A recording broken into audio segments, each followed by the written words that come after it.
Bien, vamos a dar inicio a otro episodio de la serie 52 días de Good News. En esta oportunidad, el episodio número 14.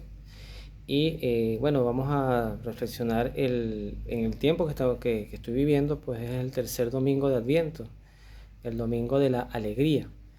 Y el Evangelio está tomado de San Juan, capítulo 1, del 6 al 18 y luego del 19 al 28.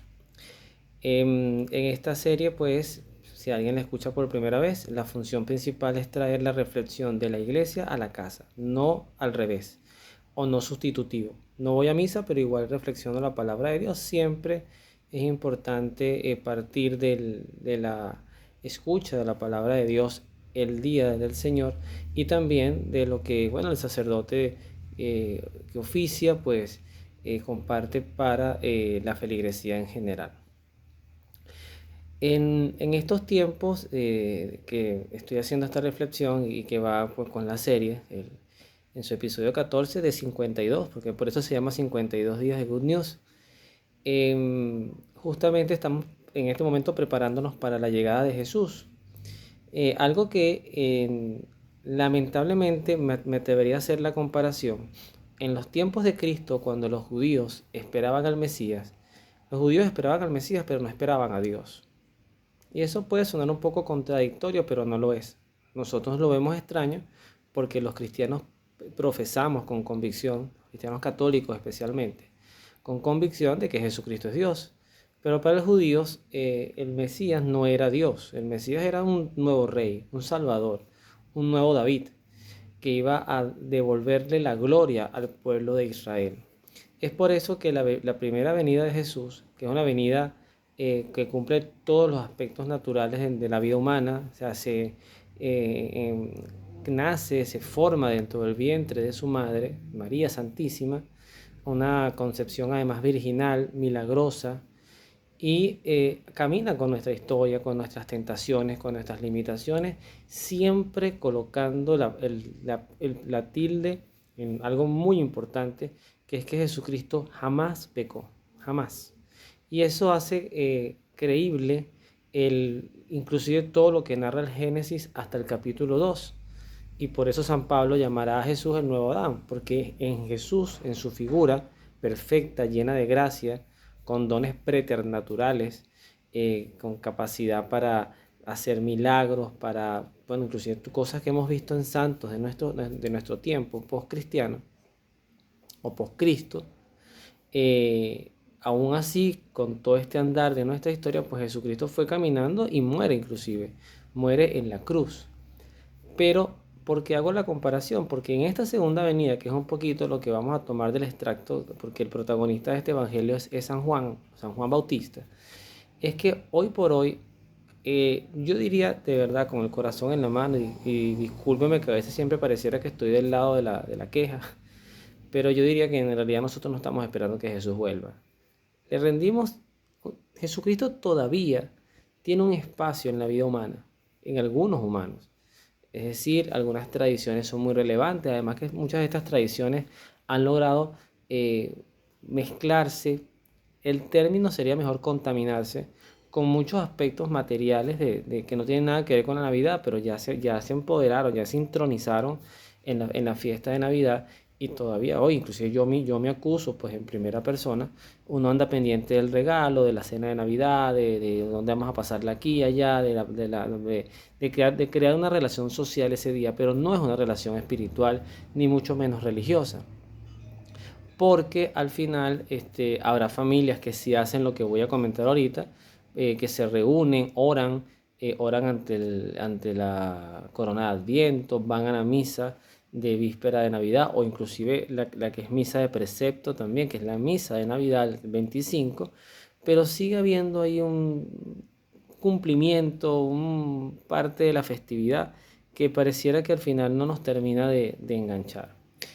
Por eso, aquí ya entrando un poquito en el tema, en el contexto, una de las primeras cosas que dice el evangelista San Juan es presentar a Juan el Bautista, ¿no? A su tocayo, y decir que refiriéndose a Juan, vino como testigo. A mí eso me llama poderosamente la atención, ¿no? Porque justamente uno de los que menos presenció y vio los milagros de Jesús, las prédicas de Jesús, fue Juan. Recuerden que cuando, inclusive hay una frase que creo que era de Juan el Bautista, que él decía, yo tengo que descender para que Jesucristo se eleve.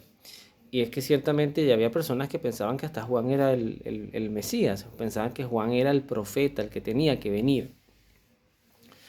Fíjense que inclusive parecía que el terreno estaba más dado a que el pueblo judío de la época, inclusive los fariseos y los saduceos, aceptaran a Juan como Mesías que al mismo Cristo.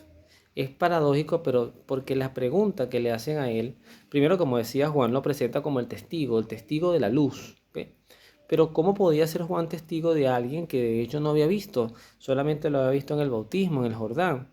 Pero hay un punto previo que no debemos dejar por alto, que además atestigua la realidad de que en el vientre materno, sea la semana que sea hay vida, es que Juan fue el primero en reconocer a Jesús como el Señor, luego de María aceptar la misión, inclusive por encima de su prima Isabel.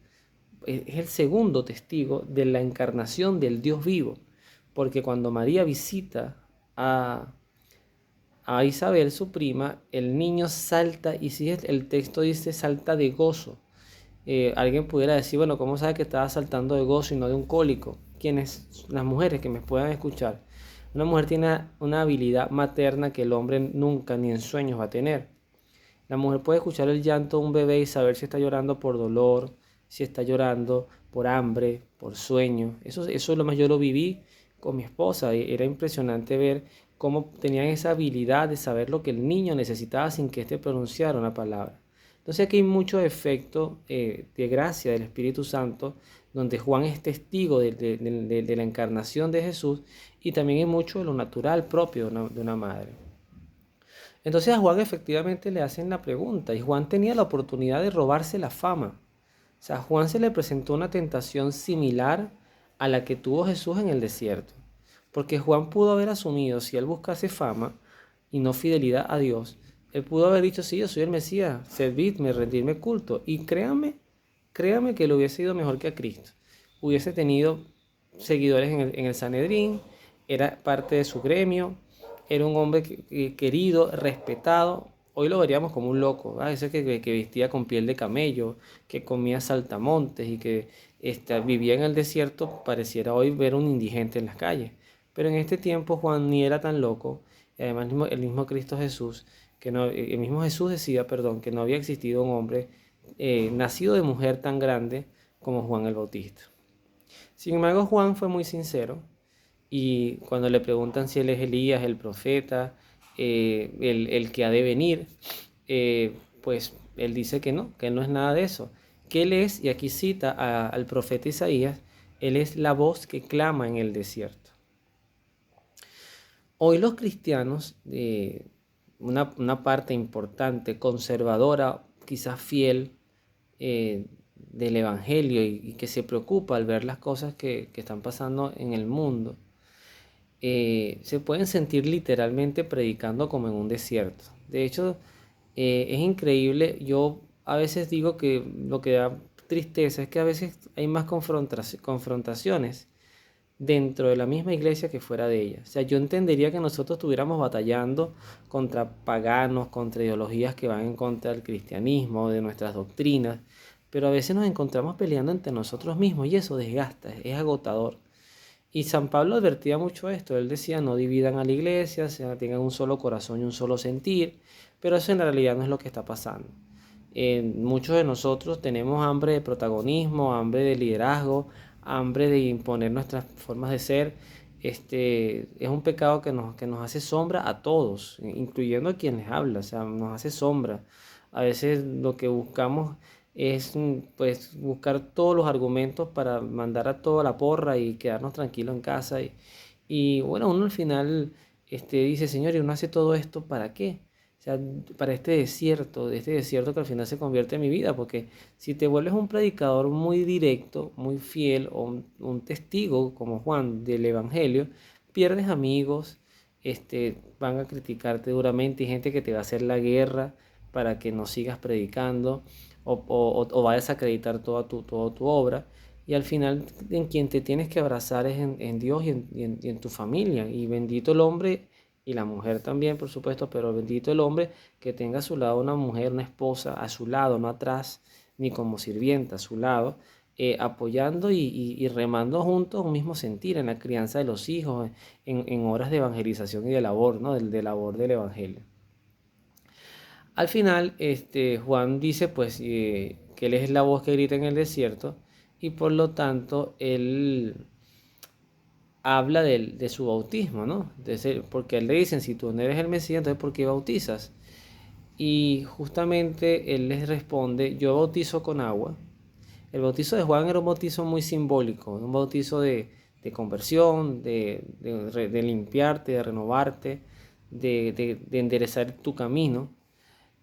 Pero el bautismo, dice él, el bautismo pero en medio de ustedes, fíjate que él sabía ya que había, entre ellos, ya estaba engendrado, ya había nacido.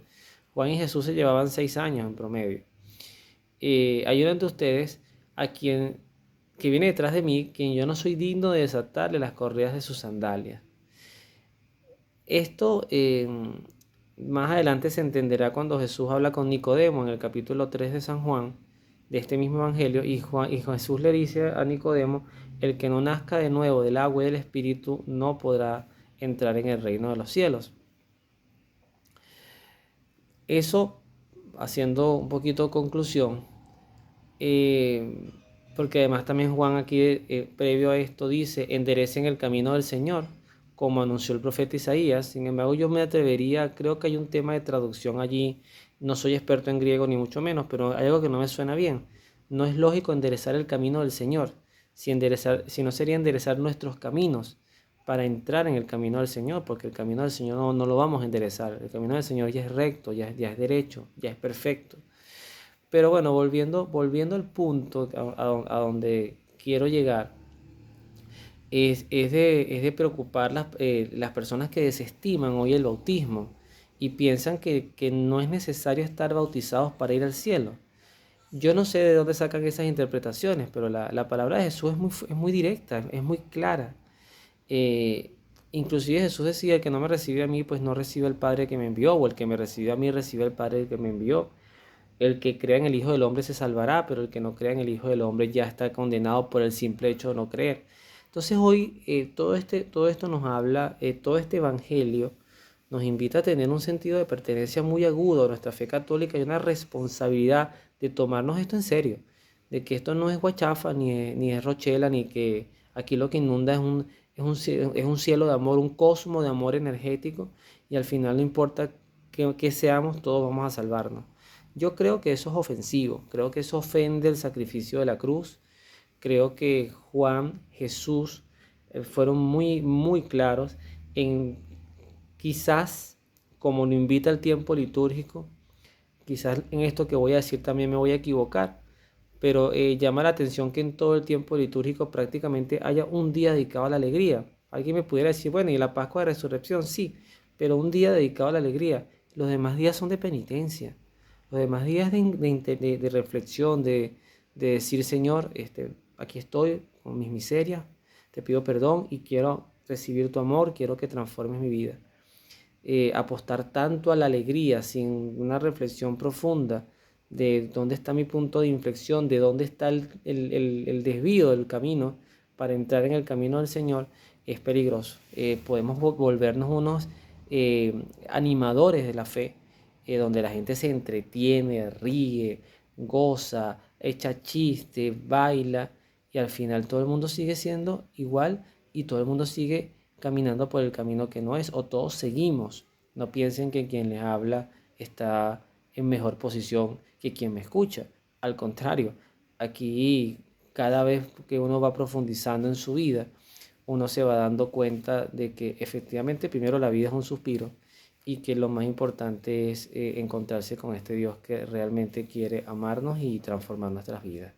Bueno, que Dios los bendiga, nos vemos en la oración.